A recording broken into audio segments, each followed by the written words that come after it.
Welcome to the story room. I have two creepypasta stories for you.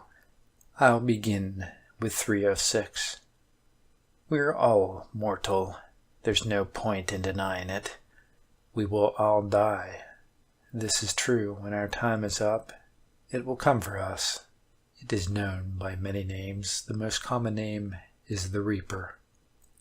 There was once an incident between 1795 and 1801, where 306 people were pulled out of the Seine River in Paris. 16 in one day, if I recall correctly.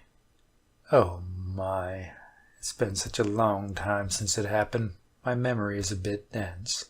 I remember some things pretty clear though. Interesting things that I've witnessed throughout my years as a spirit. In this world of the dead. One is, the Reaper most certainly hates its job. Understandable, considering you humans and your vile ways cause so many deaths among yourselves and other species.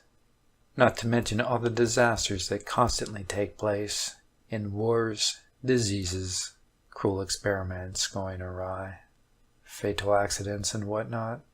And of course, suicide. Ah yes, suicide. That reminds me. That's how I died. I don't remember exactly when, but I know I caused a lot of intrigue since no one could identify me. Oh, my apologies. I ought to explain who I am, or rather, who I used to be. I was a lonely boy, unknown to most, not loved by any. I don't remember much about my life other than that. But that's normal, according to the Reaper. It's a lot more common to remember your death, and that I most certainly do. How could I forget? It was all my own choice after all. You might be wondering why. It's very easy, actually. It got too much. Few loved, fewer knew. Alas, it was a dreadful life, and I honestly saw no other way out than taking my own life. When you live in such dreadful conditions, all alone, no one to ever comfort you, you tend to take the easy way out. Anyway, it didn't take long before I committed suicide. I was around 14, I think. Time isn't exactly important when you're dead. But the funny thing is that when I went to the river, set on drowning myself, I didn't hesitate, not even a split second. I just went in the water as deep as I could and forced myself to stay below the surface. It was excruciating at first, as the urge for breath kept pounding in my mind, and my heart beat faster and faster, and my pulse slowly froze.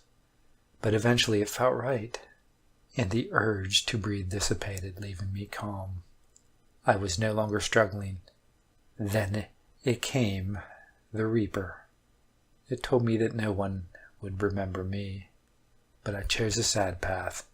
But it also said that once my soul joined it, I would feel much better and I would belong somewhere where people knew me.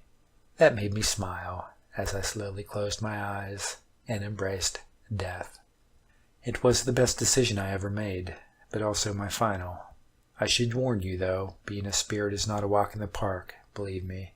You'd better stay alive as long as possible, coping with the pain rather than doing like me and ending it all way too soon. Oh, and before I forget, those sudden feelings of cold, seemingly from out of nowhere, and the dreadful feeling of horror that washes over you sometimes, is not your deceased relatives. We call those evil spirits the outcasts, because not even the Reaper wants to be around them. And I should warn you about them. They can taunt you, scare you, shock you. They can even kill you. But don't worry, you're safe for now. The outcasts are only around when you're alone.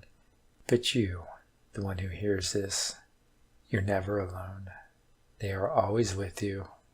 In fact, if I were you, I would be careful before...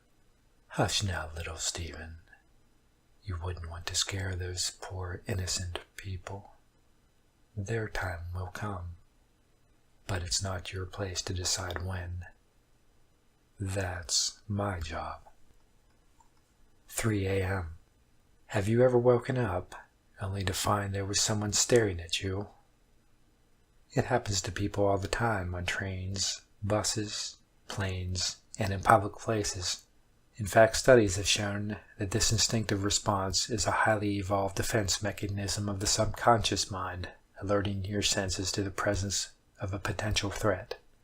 Many other species in the animal kingdom possess similar traits, which prove beneficial to survival.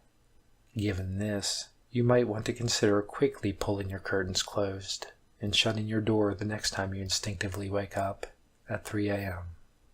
That is, of course, if it's not already inside your room.